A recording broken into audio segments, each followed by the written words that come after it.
দাদা আর্য, আর্য তুমি চুপ ঠেলে কেন? অপর্ণা, আর্য তুমি এখানে? দাদা যখন নিজে থেকে হেঁটে চলে এসেছে তাহলে তো সব বিপদ কেটে গেছে, তাই না? হ্যাঁ, কিন্তু এইভাবে এই অবস্থা। দাদা মা, কিঙ্কর কিছু জিজ্ঞেস করছি। অপর্ণা সেকেন্ড বাবু, আপনারা দুজনেই তো এখানে আছেন, আপনার মেয়ে কোথায়? অপর্ণা কোথায়? কি আপনারা চুপ করে আছেন? তোমরা চুপ করে আছো। আরে অপর্ণা, অপর্ণা কোথায় জিজ্ঞেস করছি তো।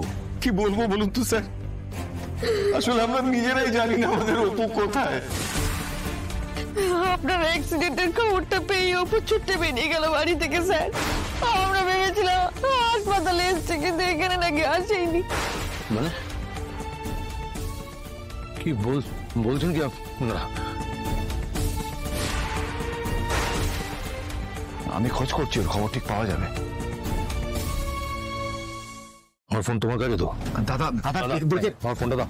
হ্যাঁ, ফোনটা দাও। কি বলছি শুনতে পাচ্ছ না? ফোনটা দাও। আর আপনারা প্লিজ ওনাকে ভেতরে আসতে বলুন। এই সময় কোনোভাবে যদি উনি কোল্যাপস করে যান তাহলে কিন্তু মারাত্মক কিছু একটা হয়ে যাবে। ডক্টর আমার কথাটা শুনুন, আমি ঠিক আছি।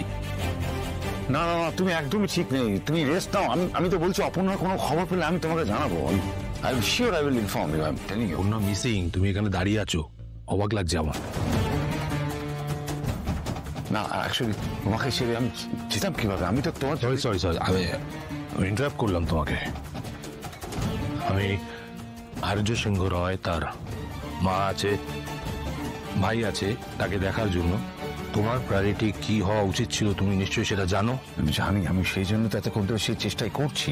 দেখো কিঙ্কর, তোমার কি ক্ষমতা সেটা আমি খুব ভালো করে জানি।